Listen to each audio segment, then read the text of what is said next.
বর্ষাকালে প্রথম আজকে বের হচ্ছি শাপলা তোলার জন্য। আমাদের চড়ার মধ্যে নাকি ছোট ছোট অনেকগুলো শাপলা হয়েছে। যদিও প্রতি বছরই শাপলা হয়, কিন্তু এই বছর এত আগেই যে শাপলা হয়েছে জানতাম না। আজকে যখনই জানতে পেরেছি অমনি আমাদের নৌকাটা নিয়ে আমরা বের হয়ে গিয়েছি তিনজন। আর এই যে দেখুন আমার ক্যামেরাম্যান এদিক থেকে ওদিক, মানে ক্যামেরাটা যে ঠিকভাবে ধরবে তাও ধরতে পারতেছে না। ওই তো নিজের কাজ অন্যকে দিয়ে করালে এরকমই হয়। আমি কিন্তু নৌকা ঠেলতেছিলাম। তো যাই হোক, এই যে দেখুন আমাদের চড়ার মধ্যে এইগুলো যে ছোট ছোট পানা দেখতে পারতেছেন, এগুলো কিন্তু শাপলা ফুলের পানা। মানে একদম ছোট ছোট পানা, আবার ফুলও ছোট ছোট। তো আমরা অনেক খোঁজাখুঁজির পরে এই যে একটা কলি পেলাম, কারণ আমরা বিকালের দিক গিয়েছিলাম আর শাপলা ফুল ফুটে থাকে সকালে, বিকালে একদম কলি কলি থাকে। তাও এই যে আলহামদুলিল্লাহ একটা পেয়ে গেলাম। অনেকক্ষণ খোঁজাখুঁজি, প্রায় আধা ঘন্টা খোঁজাখুঁজির পরে এই তো একটা পেয়ে গেলাম। তো আমরা আরও বেশি খোঁজাখুঁজি করতেছিলাম যে যদি আরও কয়েকটা পাই। এই তো আরেকটা পেয়ে গেলাম।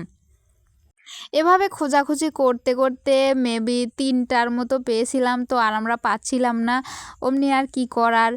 এই তো আমরা চলে আসতেছিলাম, আবার ব্যাক করতেছিলাম বাড়ির দিকে। এদিকে আমার ছোট ভাই দেখি যে একটা কলি ফুটিয়ে রাখছে, বেশ সুন্দরই লাগতেছিল।